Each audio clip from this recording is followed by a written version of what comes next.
Good morning, viewer. Welcome to Over Fosek TV. Here's breaking news from G20 summit. PM Modi's no war message resonates in G20 resolution. Prime Minister Modi's call to find peaceful and diplomatic resolution to war has become a part of global G20 narrative. Today's era must not be of war. Prime Minister Narendra Modi's powerful message in the backdrop of Ukraine-Russia conflict is now the underpinning of the outcome statement of G20 communique.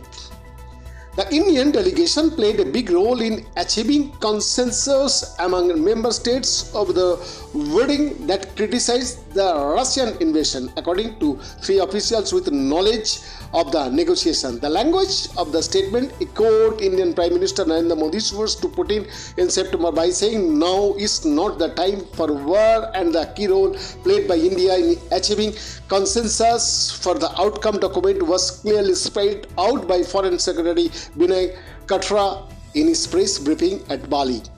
Modi's call seeking to address conflicts through peaceful resolution efforts to address crisis as well as diplomacy and dialogue was visible in the approach undertaken by the global leaders. His suggestions that in view of deep divisions, the Ukraine war issue be settled through an inclusive paragraph has paved the way for an agreed language in the declaration after 5 days of discussion. At the G20 summit in the Indonesian city of Bali, by emphasizing on the path of ceasefire and dialogue, Prime Minister opposed any restrictions on the supply of energy amid West's call against procuring Russian oil during his address. The wordings and the message coming out from the G20 summit in Indonesia have clearly put India's narrative in the global discourse on the back of the Ukraine conflict.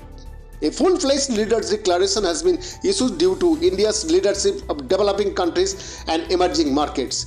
India's suggestions that in view of deep divisions, the Ukraine matter has to be settled through an inclusive paragraph has paved the way for agreed language in the declaration after 5 days of discussions. India's position on Russia-Ukraine at UN fora has also been totally preserved. During the summit, India played a key role in getting important references on internationally relevant subjects like sustainable development and lifestyles. New quantified goal for climate finance post 2025, multilateral reforms aimed at implementing 2030 agenda, global digital health networks, and finance and technology as critical enablers, to name a few. Beyond the report for Fosek TV.